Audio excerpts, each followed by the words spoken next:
On October 1st, something vanished over your head. Most people didn't notice, but it left a gap in the sky. For 5 years, a limited set of federal powers allowed agencies to detect, track, and in some cases, disable dangerous drones over events like the Super Bowl, or around airports, and above federal buildings. It wasn't sweeping, it wasn't permanent, but it was something. And then came the shutdown fight, and Congress let those powers expire.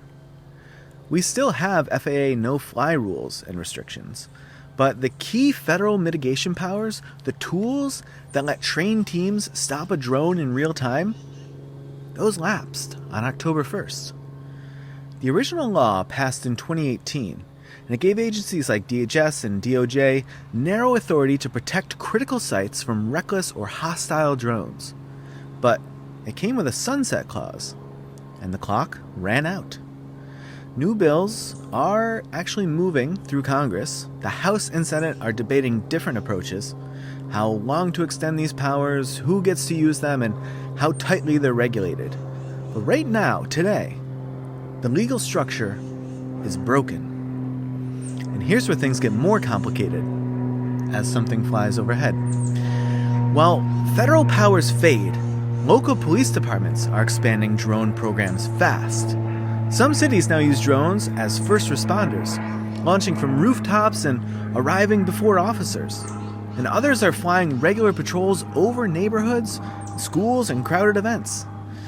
And in California, the courts just made a key ruling. They said that drone footage collected by police, if not tied to an active investigation, can't be automatically withheld from the public.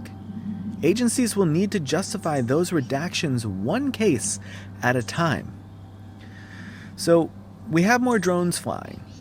We have less clarity on who can stop a threat, and the tension between safety and surveillance is getting harder to ignore.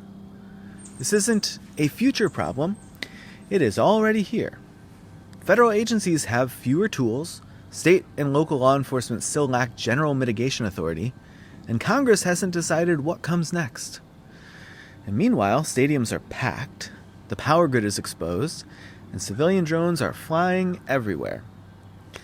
The technology keeps moving, the risks keep growing, and the rules have not caught up. So ask yourself, if a drone flies where it shouldn't, who can stop it? If it tracks someone without cause, who holds the footage? And if something goes wrong, who takes responsibility?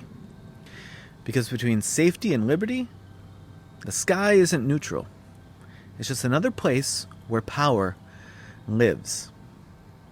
Does your community have the tools to respond? And if it does it also have the guardrails? Because one way or another, someone is watching the sky.